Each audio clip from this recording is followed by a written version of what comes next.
Puentrace es un juego de mesa para 2 jugadores de colocación de fichas en el que deberás crear un camino a lo largo del tablero para llevar el peón desde un lado de la mesa hasta el otro. El primer jugador que lleve a su peón de un lado al otro ganará la partida. Se puede jugar de 2 maneras diferentes, empezando desde el centro del tablero o desde las diagonales. Para este ejemplo empezaremos desde las diagonales. Cada jugador al inicio de su turno robará una carta de la pila central. Cada carta contiene una pieza que es la que hay que colocar en el tablero. La pieza se puede colocar en cualquiera de sus rotaciones, pero no se puede colocar de manera de espejo. Por ejemplo, esta carta de aquí se podría colocar de cualquiera de estas maneras, pero no de estas maneras. Ocurre esto con estas cartas, estas de aquí y estas de aquí. Al colocar una pieza, mínimo una de las fichas que componen esa pieza deberá estar en contacto ortogonal con la zona de inicio de uno de los 2 jugadores o con una pieza que ya estuviera en el tablero, sin importar su color.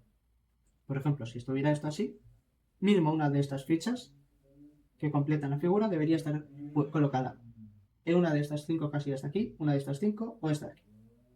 Por ejemplo, una L aquí no sería válida.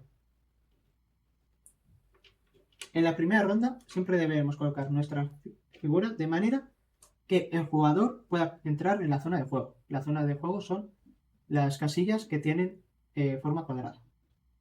En este caso, por ejemplo, haré que el jugador comience de esta manera. Tras colocar la pieza, el jugador se mueve hasta 2 casillas, puede decidir no moverse ninguna o mover una, y pasaría el turno al otro jugador. El otro jugador está también obligado a colocar la figura de manera que pueda entrar en el juego. Es obligatorio en el primer turno entrar. Ahora le toca al otro jugador. Le sale esta ficha, por ejemplo. Y para poder seguir avanzando hacia adelante, decide colocarlo aquí mismamente. Le toca al otro jugador. Le toca esto. Bien.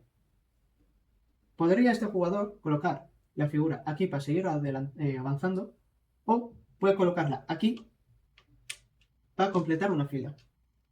Cuando se completa una fila o una columna, se elimina del tablero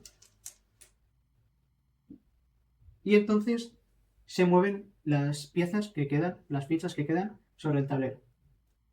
A partir de este punto del centro, las fichas de aquí caen hacia aquí y las de aquí hacia aquí, siempre y cuando el bloque en el que están, es decir, todas las casillas en contacto ortogonal con otra, todas las fichas en contacto ortogonal con otra ficha, son un bloque, caerían hasta entrar en contacto con un bloque que ya esté en contacto directo con la zona de inicio de esa zona. En este caso, caería así. ¿Qué hubiese pasado si este hubiese sido el tablero y hubiese colocado así las fichas? En este caso, al eliminarse esta fila, el jugador negro hubiese perdido al instante dando la victoria al jugador blanco. Si se destruye más de una fila al mismo tiempo o más de una columna, se destruyen todas al unísono y se mueve el tablero. Si después de destruir a una fila caen las figuras y se vuelve a crear una fila completa, se volvería a destruir la nueva fila y se seguiría así hasta que no se complete ninguna fila más. Por último, están estas figuras de aquí.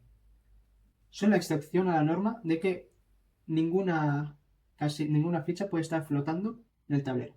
Esta, por ejemplo, se podría colocar así. Como veis, estas de aquí, si esto estuviera así, estas 2 de aquí están flotando.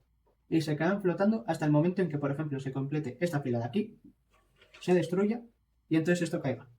Y en este caso sí, que caerían todas hasta abajo del todo.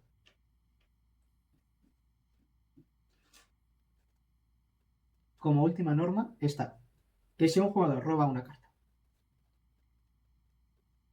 y por estar el tablero demasiado lleno no pudiera colocar la figura, ese jugador perderá al instante. hay una norma más de colocación de figuras. Cuando vayamos a colocar una figura, esta por ejemplo, en vez de colocar, si fuera el jugador blanco el que va a colocarla, en vez de colocarla así, por ejemplo, intentando cortar el paso al jugador negro, ya que no puede avanzar por las casillas del otro color, de hacer esto, puede decidir cambiar una y solo una de las fichas del oponente para convertirla en parte de su figura. De tal manera que colocaría esta figura así. El otro jugador, claro está, podría hacer lo mismo con esto, por ejemplo. No se puede cambiar la figura sobre la que ya está un peón. Y este es el juego de puentes.